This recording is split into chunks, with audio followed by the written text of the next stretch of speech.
जर तुम्ही रायनोप्लास्टी किंवा नोज जॉब सर्जरी करायचा विचार करत असाल तर हा व्हिडिओ तुमच्यासाठी आहे।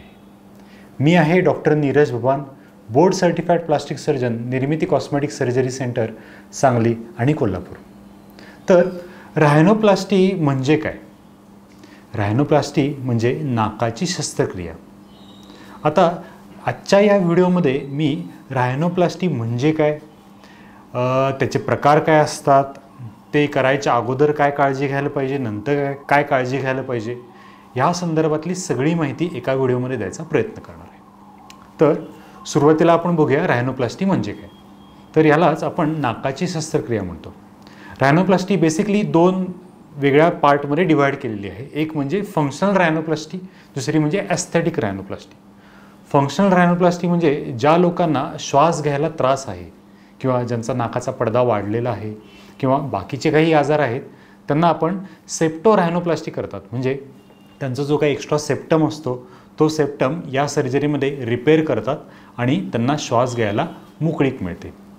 आणि ज्या वेळेला ही सर्जरी करताना त्यांचा नाकाचा एक्सटर्नल शेप म्हणजे बाहेरचा शेप जो काही वाकडा झालेला असेल तो जर आपण त्याच्यामध्ये इन्क्लूड केला तर त्यालाच आपण सेप्टो रायनोप्लास्टी अशा पद्धतीने म्हणतो।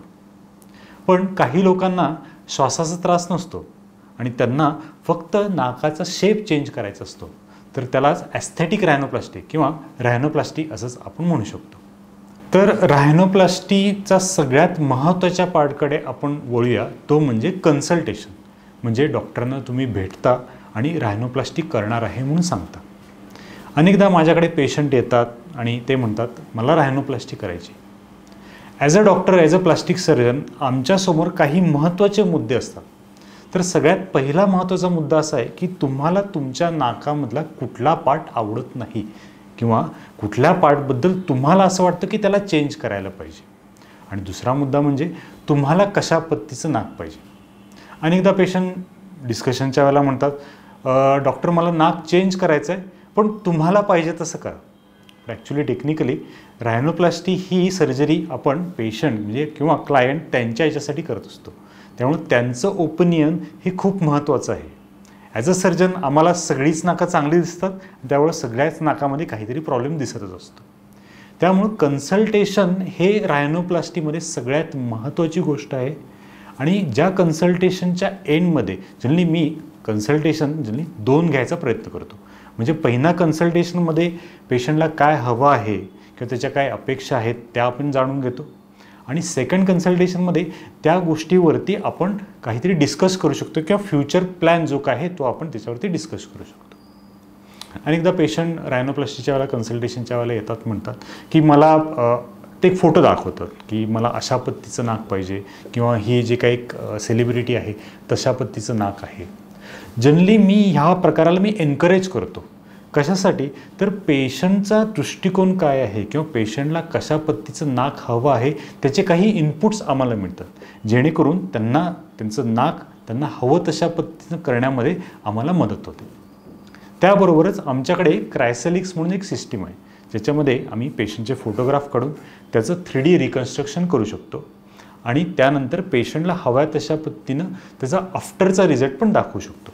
ॲक्च्युली ह्या सिस्टीममध्ये जे काही रिझल्ट येतात ते एक्झॅक्टली परफेक्ट नसतात, पण आम्हाला आणि पेशंटला दोघांना सर्वसाधारण अंदाज येतो की पेशंटला कशा पद्धतीचं नाक हवं आहे।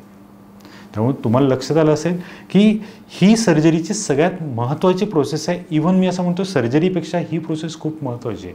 का? कारण की पेशंटला कशा पद्धतीचं नाक हवं आहे हे डॉक्टरला कळणं खूप महत्त्वाचं आहे, त्याशिवाय तो तशा पद्धतीची डिलिव्हरी करू शकत नाही। तर एकदा आपलं कन्सल्टेशन झालं आणि सर्वसाधारणपणे नाक कशा पद्धतीचं हवं आहे, त्यात काय काय चेंजेस करायला हवेत अशा पद्धतीचं ठरल्यानंतर आपण रायनोप्लास्टीच्या अप्रोचकडे वळतो।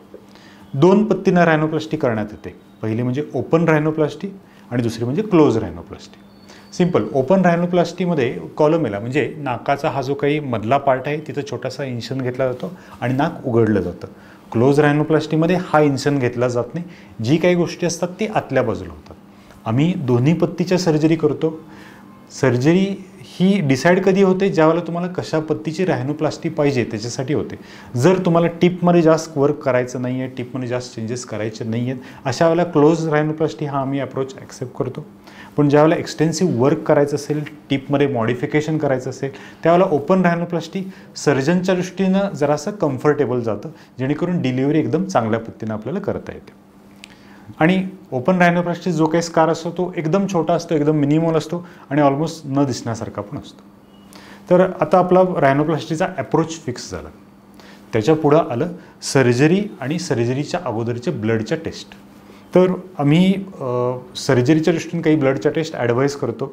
ह्या टेस्ट भुलीच्या दृष्टीनं असतात, म्हणजे भूल देण्यासाठी काही रुटीन ब्लड इन्व्हेस्टिगेशन्स आपल्याला लागतात. CBC असेल, क्रिएटिनिन असेल, ब्लड शुगर लेवल असेल, HIV, HbA1c, HCV अशा पद्धतीचे आम्ही टेस्ट करून घेतो. पेशंटचं वय जर अबाव 35 असेल तर आपण ECG काढतो आणि मेडिकल फिटनेस म्हणजे MD डॉक्टरांकडून आम्ही फिटनेस करून घेतो किंवा ॲनेस्थेसिओलॉजिस्टकडून आम्ही फिटनेस करून घेतो. सायमल्टेनियसली काही औषधं म्हणजे अनेकदा ओव्हर द काउंटर काही मेडिसिन्स घेत असतात, कधी कधी काही वेट लॉसचे मेडिसिन्स घेत असतात. आम्ही जनरली पेशंटला ॲडवाईज करतो की ही औषधं तुम्ही टाळा. काही लोक ग्रीन टी किंवा हर्बल टी पित असतात वेट लॉससाठी. असं म्हणतात की ह्या औषधांमुळे किंवा ओव्हर द काउंटर मेडिकेशनमुळे ब्लिडिंग होण्याचे चान्सेस असतात, त्यामुळे ते अवॉइड करायला सांगतो. त्याबरोबरच स्मोकिंग करत असाल तर 3 आठवड्यात स्मोकिंग बंद ठेवायला लागेल, अल्कोहोल इंटेक बंद ठेवायला लागेल. आणि जर तुम्हाला ब्लड प्रेशर किंवा शुगरचा त्रास असेल तर आम्ही तुमच्या डॉक्टरांकडून एक फिटनेस लेटर घेतो की जेणेकरून आपल्याला पुढची गोष्ट व्यवस्थित पार पडते. ठीक आहे, जर आता तुमची तारीख ठरलेली आहे किंवा सर्जरीची तारीख फिक्स आहे तर पुढे काय होतं. जर सर्जरी सकाळी असेल तर आम्ही प्रेफर करतो की आदल्या दिवशी पेशंट ॲडमिट होत असेल, पेशंटला एक साधारण 5 ते 6 तास NBM म्हणजे नील बाय माउथ म्हणजे तोंडावाटे काही न घेता आपण उपाशी राहायला ॲडवाईज करतो. चला आता आपण येऊया सर्जरीकडे. सर्जरी ही पूर्ण भूल देऊन करतो, म्हणजे जनरल ॲनेस्थेसियामध्ये करतो. एक्सेप्ट फक्त आपल्याला LR रिडक्शन म्हणजे जर नाकाच्या पाकळ्या कमी करायच्या असतील तर ते लोकल ॲनेस्थेसियामध्ये करता येतं. पण पूर्ण भूल देऊन रायनोप्लास्टी ही जनरली केली जाते. ही सेफ असते आणि सर्जन आणि पेशंटच्या कम्फर्टच्या दृष्टीने एकदम बरोबर असतं. जनरल ॲनेस्थेसियामध्ये आपण पेशंटला एक छोटीशी सुई देतो आणि पेशंटला पूर्ण बेशुद्ध करतो.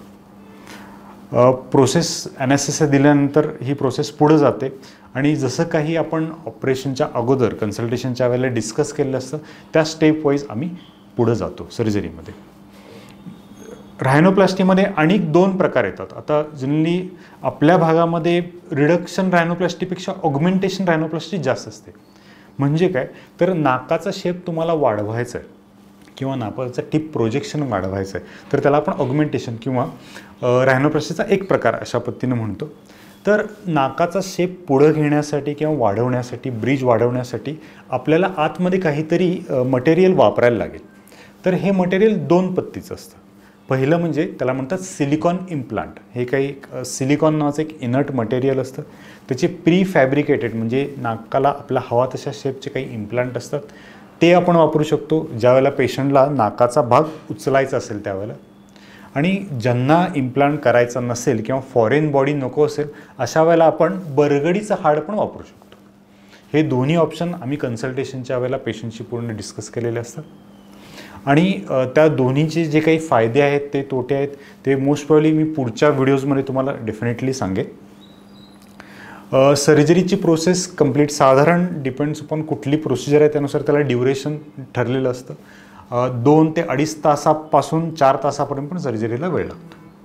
सर्जरी कंप्लीट झाल्यानंतर आम्ही काय करतो की नाकामध्ये पॅक ठेवतो. म्हणजे जर आपण सेप्टमची सर्जरी केली असेल तर नाकामध्ये काही ब्लिडिंग होऊ नये याच्यासाठी पॅक ठेवलेले असतात. नवीन काही ॲडव्हान्स पॅक आलेले आहेत की ज्याच्यामध्ये पॅक असून म्हणजे नाक कॅव्हिटी बंद केलेली असून पण पेशंटला श्वास घेता येतो. त्याबरोबरच नाकावरती पट्टी असते आणि प्लास्टर असतं, जेणेकरून जी काही प्रोसेस आपण केली आहे, जी काही सर्जरी केली आहे ते कुठल्याही हलक्याशा ट्रॉमाने किंवा कुठल्याही याने ते हलू नये याच्यासाठी. झाल्यानंतर पेशंटला ऑपरेशन थिएटरमधून रिकव्हरी रूम किंवा वॉर्डमध्ये किंवा रूममध्ये शिफ्ट करण्यात येतं. साधारण 4 ते 5 तास पेशंटला NBM म्हणजे तोंडावाटे काही न घेण्याची ॲडवाईस देतो.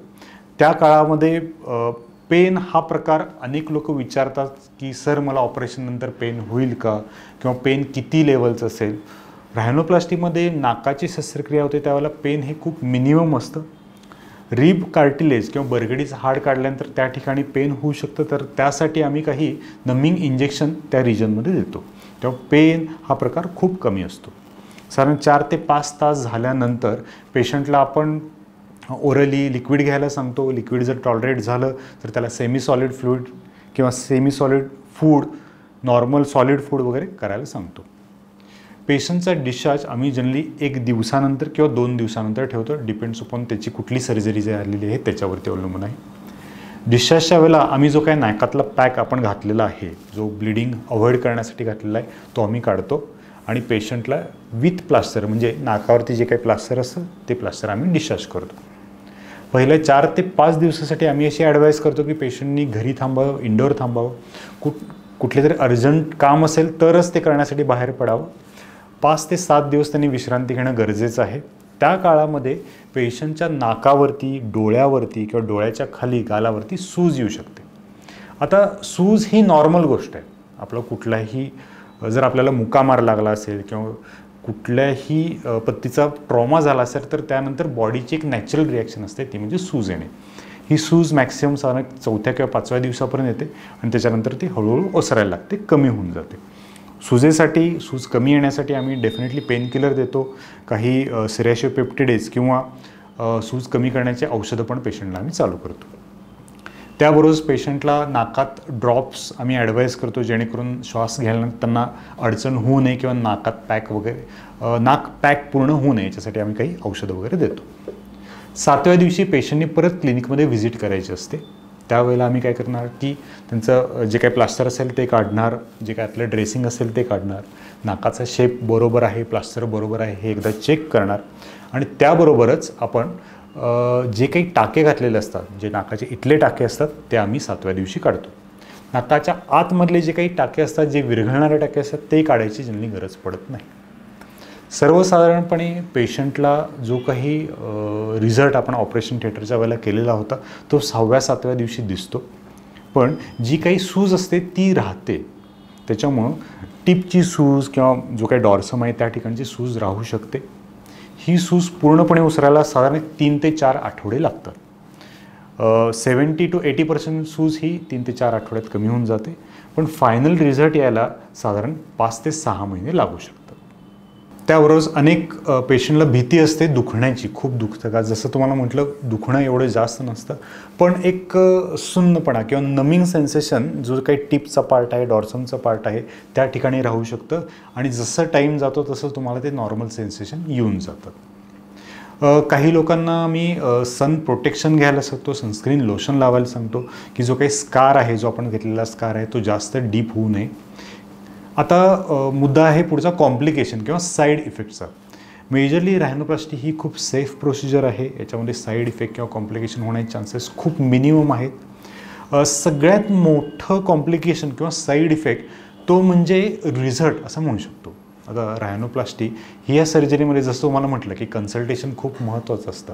म्हणजे पेशंटच्या दृष्टीनं रिझल्ट, पेशंटला जो पाहिजे तसा रिझल्ट तो डिलिव्हर करायचा सर्जन त्याच्या पद्धतीने 100% प्रयत्न करतो.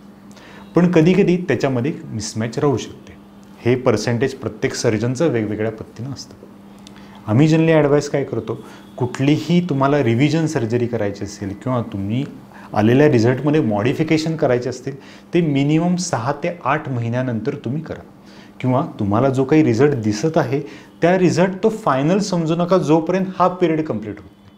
का? कारण की नाकाचे जे काही ऑपरेशन झाल्यानंतर स्किनमध्ये चेंजेस असतात, आतले कार्टिलेजचे चेंजेस असतात, सॉफ्ट टिश्यूचे चेंजेस असतात, ते फायनल सेटल होण्यासाठी कमीत कमी 7 ते 8 महिन्याचा वेळ लागतो. त्यामुळं रायनोप्लास्टी झाल्यानंतर पेशन्स हे खूप महत्त्वाचं असतं आणि तुम्हाला जर काही त्याच्याबद्दलच्या शंका असतील, सूज किंवा याच्याबद्दलच्या शंका असतील तर डेफिनेटली तुम्ही तुमच्या प्लास्टिक सर्जन किंवा कॉस्मेटिक सर्जनबद्दल याच्याबद्दल डिस्कस करू शकता. आता कॉम्प्लिकेशनमध्ये आणि गोष्ट राहिली ती ब्लिडिंग. हे खूप रेअर कॉम्प्लिकेशन आहे आणि जनरली हे ब्लिडिंग थांबून जातं. त्याबरोबरच काही लोकांना श्वासाचा पण त्रास होऊ शकतो. जसं ऑपरेशन आपण नाकाचं वरचं करतो तसं पडद्याचं झाल्यानंतर पण काही लोकांना पडद्याच्या ठिकाणी सूज येऊ शकते आणि ही सूज ओव्हर द पिरियड म्हणजे 3 ते 4 आठवड्यामध्ये ओसरून जाते आणि त्यामुळे त्यांची ब्रिदिंग डिफिकल्टी पण कमी होऊ शकतात. आणि त्याबरोबरच डॉक्टर किंवा आम्ही त्यांना काही डिकन्जेस्टंट ड्रॉप्स देतो जेणेकरून त्यांना खूप हेल्प होऊ शकते. अनेक महत्त्वाचा प्रश्न लोक विचारतात की त्यांचे रुटीन ॲक्टिव्हिटीज किंवा चष्मा कधी घालू शकतात. साधारण आम्ही 3 ते 4 आठवड्यानंतर चष्मा घालायला सांगतो. चष्मा निवडताना अशा पद्धतीने निवडा की त्याचं जो काही आपला नाकाचा ब्रिज आहे तिथं प्रेशर न येता बाजूला प्रेशर येईल अशा पद्धतीने निवडा. जर तुम्हाला ते पॉसिबल होत नसेल तर तुम्ही कॉन्टॅक्ट लेन्सेस पण वापरू शकता. पण 4 आठवडे म्हणजे 1 महिन्याच्या पुढे तुम्हाला चष्मा वापरायला काही हरकत नाही. त्याबरोबरच तुम्ही जे काही जिम करत असाल, व्यायाम करत असाल, योगासनं करत असाल, हे साधारण 5 ते 6 आठवड्यानंतर आम्ही ॲडवाईस करतो. म्हणजे 7 दिवसाच्या पुढे तुम्ही तुमच्या नॉर्मल कामाला जॉईन होऊ शकता आणि बाकी सगळ्या रुटीन ॲक्टिव्हिटीज, एक्सरसाइज असेल, हे असेल ते 1 महिन्यानंतर तुम्ही करू शकता. तर ह्या व्हिडिओमध्ये मी रायनोप्लास्टीच्या अगोदर, रायनोप्लास्टी आणि रायनोप्लास्टी नंतर कशा काळजी घ्यायला हव्यात याच्याबद्दल तुम्हाला इन्फॉर्मेशन दिलेली आहे. ह्याच्या व्यतिरिक्त जर तुम्हाला काही शंका असतील तर आमच्या खाली दिलेल्या कॉमेंट बॉक्समध्ये पोस्ट करू शकता किंवा आमच्या वेबसाईटला व्हिजिट करू शकता. आणि जर तुम्हाला माझी अपॉइंटमेंट घ्यायची असेल तर खाली दिलेल्या नंबरवरती कॉन्टॅक्ट करून माझी अपॉइंटमेंट घेऊ शकता. होपफुली तुम्हाला हा व्हिडिओ आवडला असेल. तुम्हाला अशीच अधिक इन्फॉर्मेशन हवी असेल तर आमच्या यूट्यूब चॅनलला सबस्क्राईब करा आणि इंस्टाग्रामला फॉलो करा. धन्यवाद.